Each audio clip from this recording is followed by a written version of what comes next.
Hello, Speaking Collective. It is Dr. Michelle Mazer with your training for the month. This month, we are focusing on story, specifically how to tell a great story, how to design a great story that resonates and is meaningful for the audience. Because I know that you are all on the internet and most of you are out there reading blogs and you hear all about storytelling, the ins and outs and various tips about how to tell a great story. And the truth is, most people aren't very good at telling stories. So the goal of this training is to either make over a story that you're currently telling or create a story for your presentation. So let's start by talking a little bit about why story is so powerful, why it's in the news so very much. And I'm sure most of you've had this experience where you pick up a book at night before you go to bed and you think, I'm just going to read a few pages of this. And all of a sudden, it's 3 hours later, and you keep thinking, I need to go to bed, but wow, I have to figure out how this story ends. Or if you've ever plopped down on the couch for a few minutes to watch a movie and thought, I've seen this before, I'm just going to watch it for 5 minutes, and then watched the whole movie, you've experienced the power of story. Story really sucks us in.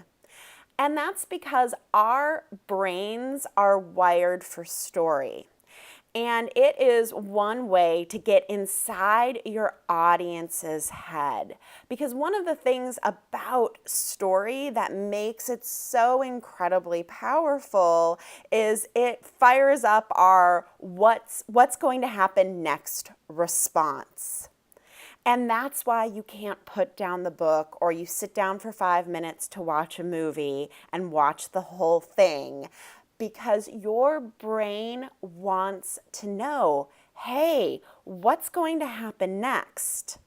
Now imagine what this would do for engagement in a presentation for your audience. That if you can hook the audience with a great story and get them saying, oh my gosh, what's going to happen next?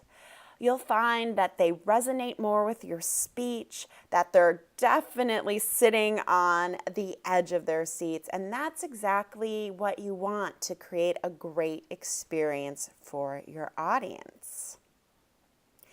And one of the reasons that story engages our brains so much is something called the mirror neurons. And I often have this experience where I'm watching a television show and something embarrassing is going to happen to one of the characters. Like, I was a big fan of the British version of The Office, and that show is just about embarrassing moments. And when one of those moments would occur, I would find myself feeling embarrassed for those characters and wanting to curl up or turn off the TV. And that's because of our mirror neurons. Because our brain doesn't make a distinction between a story that is happening to someone else on television or in a movie or in a presentation and something that is happening to us.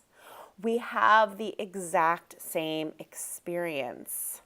So if you found yourself crying during a TED Talk, or laughing during a movie, you've fired up those mirror neurons. Or especially if you've ever flinched when someone's gotten hurt or burned, because our brain doesn't make the distinction. And that is powerful.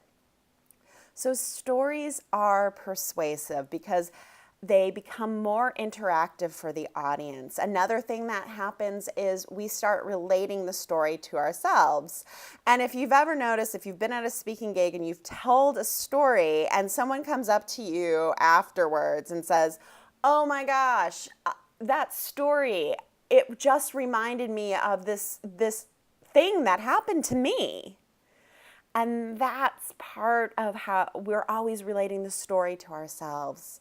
So for these reasons, stories are very persuasive. And they are the glue that holds an incredible presentation together. And as I mentioned earlier, most people really suck at telling stories. I have a girlfriend who's like this, and I'm sure you might have friends who are like this, where they call you on the phone and they give you every single detail about what happened during an event. So this phone call will start off with like, oh yeah, well I got up this morning and I had some coffee and I did my morning meditation, then I brushed my teeth, and then I wanted more coffee, but I realized we were out, so I needed to go to the store. So I got dressed and I couldn't find the right shirt to wear, so I just threw on an old sweatshirt and I headed out to the store, and all of a sudden there was this huge crash. Okay, that's way too much backstory. And you always start with the huge crash. So we're going to go through the components of what makes a great story. And when you put your stories together, use this as your, almost like your storytelling checklist to make sure that you have all of the components. So I call these components, it's the SPARK process. So the S stands for setting. All stories must take place somewhere and have people in them. And that's all a part of the setting of the story. And here's the thing about the setting, is that as a speaker, you do not want to go in tremendous detail about the setting of the story. This isn't like Lord of the Rings or The Hobbit, where he describes the Shire for billions of pages, but it's a soundbite so that you're providing a context for where the story is taking place. And the same is true of the characters in your story. You need to provide a little description about the characters. And a great example comes from the speaker named Ryan Avery. A few years ago, he won the World Championship of Public Speaking. And yes, that's a real thing. And in his speech, he had his mom, and he described his mom as wearing bunny slippers. Just bunny slippers, nothing else. But in my brain, those bunny slippers became pink, and then she was wearing kind of an ugly house coat and had curlers in her hair, and she was wearing glasses, and I could see all of this in my head. My brain just filled in the blanks because of the word bunny slippers. So how can you describe your setting and your characters so that your audience's brain fills in the blank with the rest? The second is your P, which is probing the problem. All stories have a problem. There is some type of struggle. There is some type of conflict in the story. And your job is to probe that problem and escalate that conflict so that your audience feels the tension. Then there's the A, which stands for action. The characters in your story should be taking some type of action for the problem. They can't just be like, oh, we have this problem, that's nice, we're not going to do anything. But there should be some type of action that happens. And sometimes it's a great action that resolves the problem, and sometimes the actions actually escalate the conflict even more. So think about how you can strategically use action. Do you want to resolve the problem right away? Or do you want to escalate the conflict? R stands for recognizing the results of that action. So as I just said, the action can be good or bad, but at some point you have to talk about what happened next and how the conflict and the action, or the conflict was resolved by the action. So that's your R, recognizing the results, talking about the resolution. And this final part is K, where I cheated a little bit, with know the call to action. And this is this is usually the missing piece of storytelling, but it's also the most important speech because the K makes the story relevant to your audience. The K could be the moral of the story. What could be learned from the story? What action should the audience take that is different than what the characters in the story did? Or maybe the K, or the call to action, is just asking them a question about if they've ever felt the way people have felt in that story, if they've ever had an experience like that story. But your story is not unique and no one really cares about it unless you bring it back to why they should care, and that happens in the call to action. So that is the spark process. So you have your setting with the characters and the people, the problem, the action that the characters are taking, the results, and recognizing those results, whether good or bad, and that leads to an eventual resolution, and then the call to action.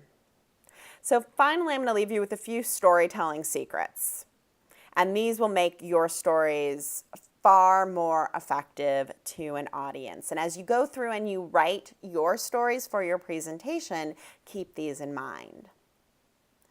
The first is struggle. You want to get to the struggle and the conflict early on because struggle is really what engages our brain with, oh my goodness, what's going to happen next?